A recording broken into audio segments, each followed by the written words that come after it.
Thank you. Kris has a project debuting later this week, Ava DuVernay. When They See Us on Netflix, it's highly anticipated. We've been waiting for this for months now since we first heard about it. Awesome. And so this is going to be tricky to talk about because nobody in this room has seen it yet. Yeah, for except sure. you and a couple of other people, me. But let me tell them about you. Daytime Emmy winner for The Snowy Day. He was a Critics' Choice nominee earlier this year for Green Book. You all heard his music in Green Book. Also written for Monsters and Men, Dear White People, Black Mondays, the new Don Cheadle show.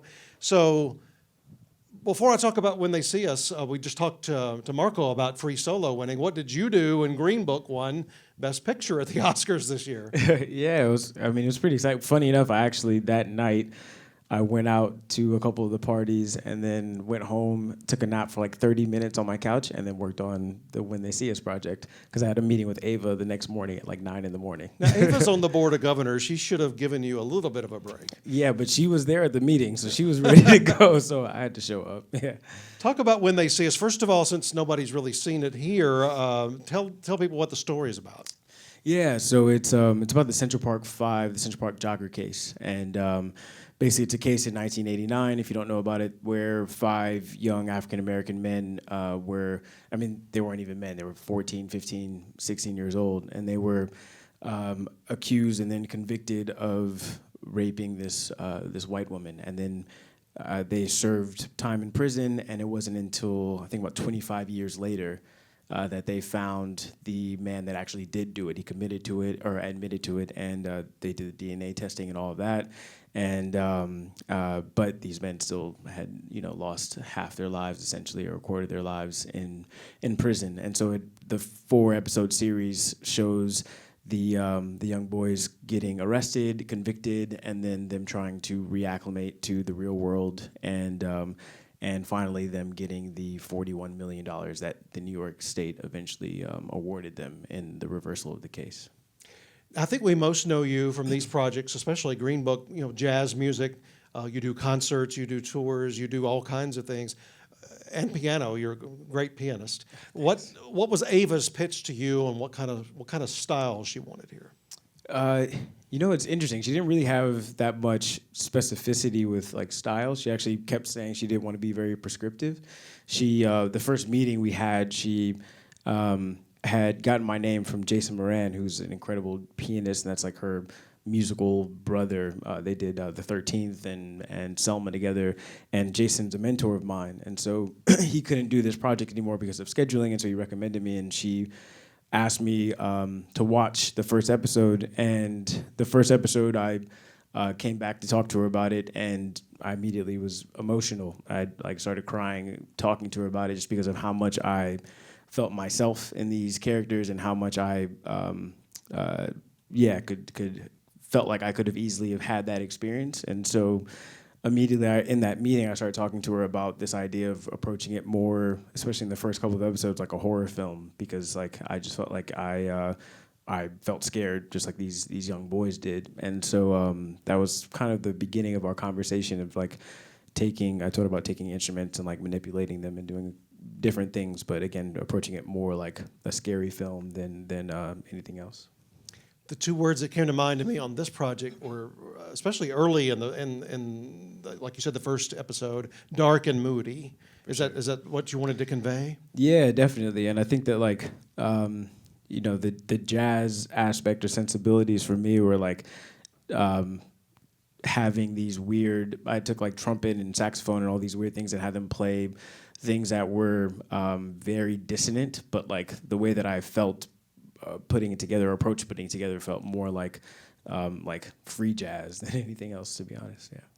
The other thing I thought about, it feels like the music in here, you've got all these great actors and these great characters that they're portraying, but it felt like the music was another actor in the project. Is that what you wanted?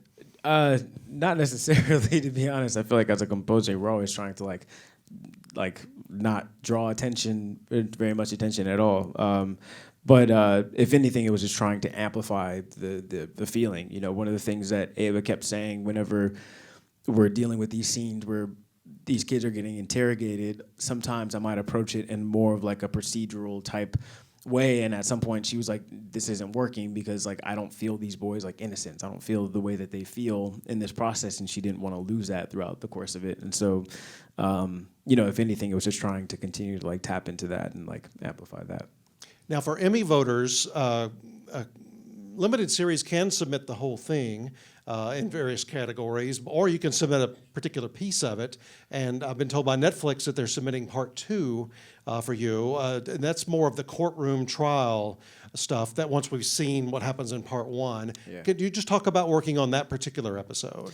Yeah, for me, that episode is kind of building up to the conviction, because, you know, we still want people to feel surprised and gutted at that point when we actually hear what happened to them.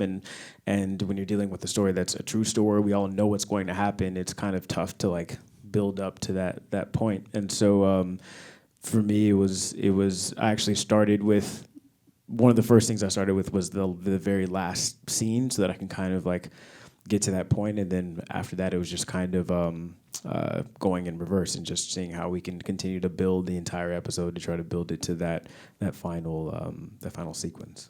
And like I asked Marco, what specifically, how did you record? What's the recording process for this one?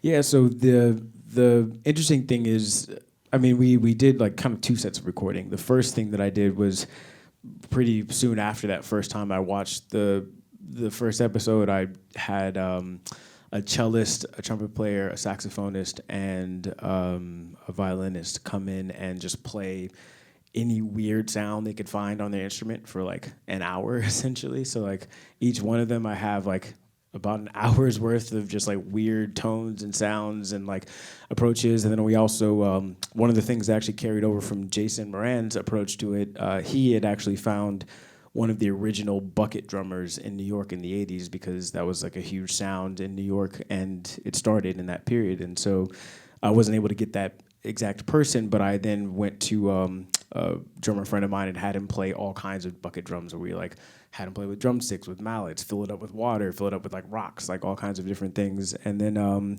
I just went through all those sounds and like manipulated them and kind of like poured that over everything that's kind of happening in the series, so that it has, again, this like horror film sound to it. And then everything else was mainly just piano, harp, and a small string section that we did pretty traditionally, but again, kind of going back and forth between that and a lot of the more experimental sounds.